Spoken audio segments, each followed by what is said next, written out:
dismiss history at our peril. Liberty Nation Radio with Mark Angelides.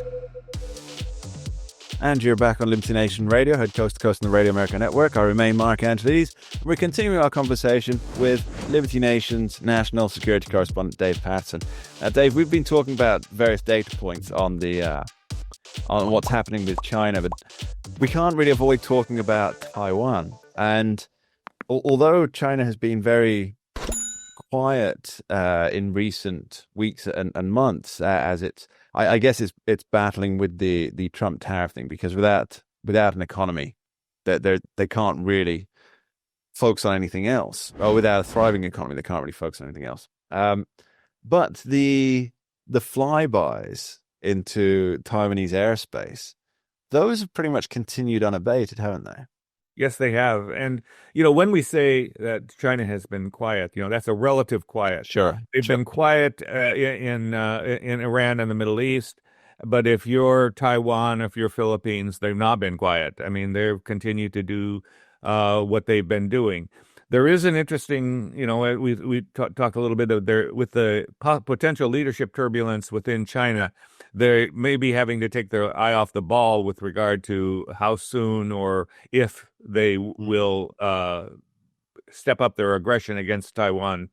And of course, the aggression that we do not want to see is a blockade, because blockades tend to lead very quickly to war. But China's been practicing the blockade, so that's what you would expect to see first if there was going to be anything that was on toward Taiwan, and we haven't seen that kind of aggression. We saw one exercise that looked like it, but it's not been persistent.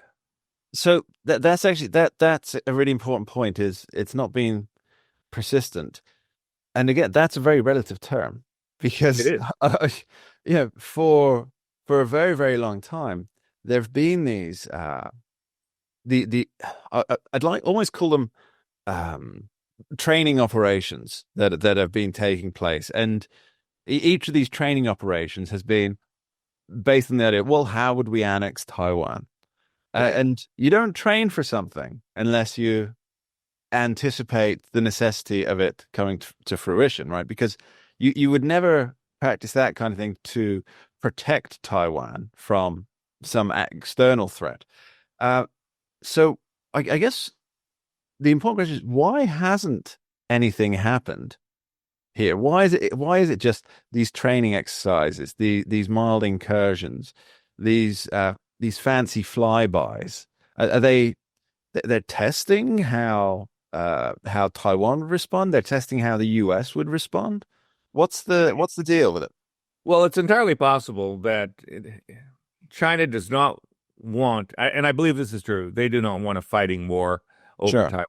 I mean, that's counterproductive. They would suffer terribly in that case. We would too, but nonetheless, we would, I think, we'd come out on top. But what they want to do is they want to soften Taiwan up. They want to soften the antagonism that Taiwan has against China, and soften their resilience and their resolve to fight the Chinese off on the beaches. And they think that the way they're going to do that is to show how horrible, how effective and immense the Chinese People's Liberation Army Navy is, and how they would be defenseless in Taiwan, and therefore Taiwan gives up. They just say, well, we see the handwriting on the wall. We would be totally destroyed. Therefore, we give up. Well, that's not going to happen anytime soon.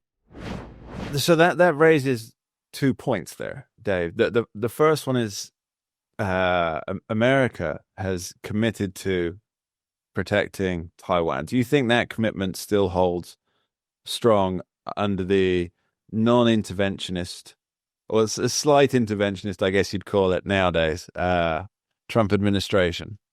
I think that the agreement that between the United States and Taiwan, and the one China policy that the United States has held low these many years, stands in the way of this notion that The United States is obligated to come to the defense of Taiwan. No, we aren't.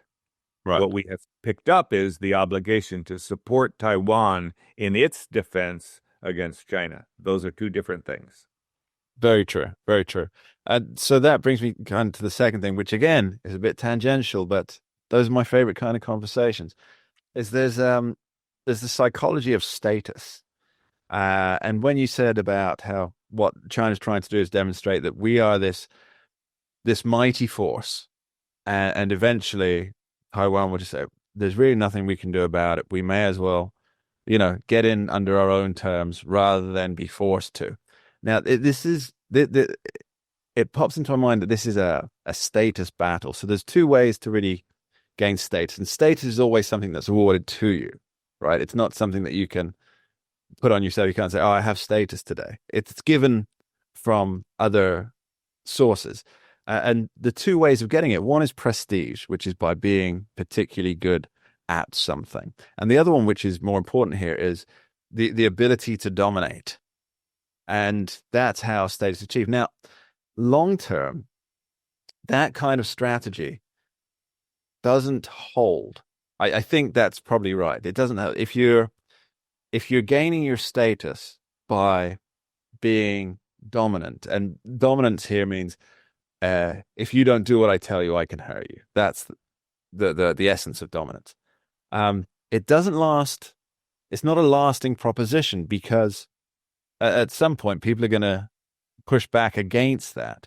And so I wonder if they can't.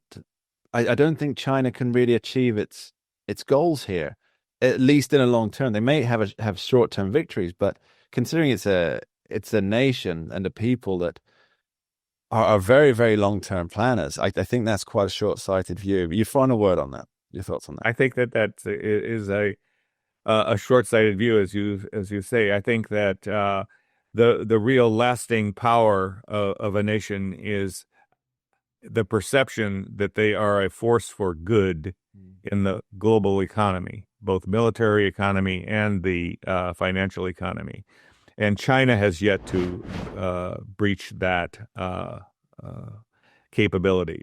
They're not seen. They're seen as a pragmatic, often opportunity, but they are not seen as a force for good on the global stage. Words of advice for President Xi, do please get in touch. Dave Patterson, thanks ever so much for joining us. Yes, thank you for your consideration in this matter. And that's all we've got time for on this week's edition of Liberty Nation Radio. Thank you to our guests today, Andrew Moran and Dave Patterson. And thanks to you, the listeners at home, for taking the time to tune in and join us. Please remember, Liberty Nation does not endorse candidates, campaigns, or legislation. And this presentation is no endorsement. We dismiss history at our peril. Liberty Nation Radio with Mark Angelides.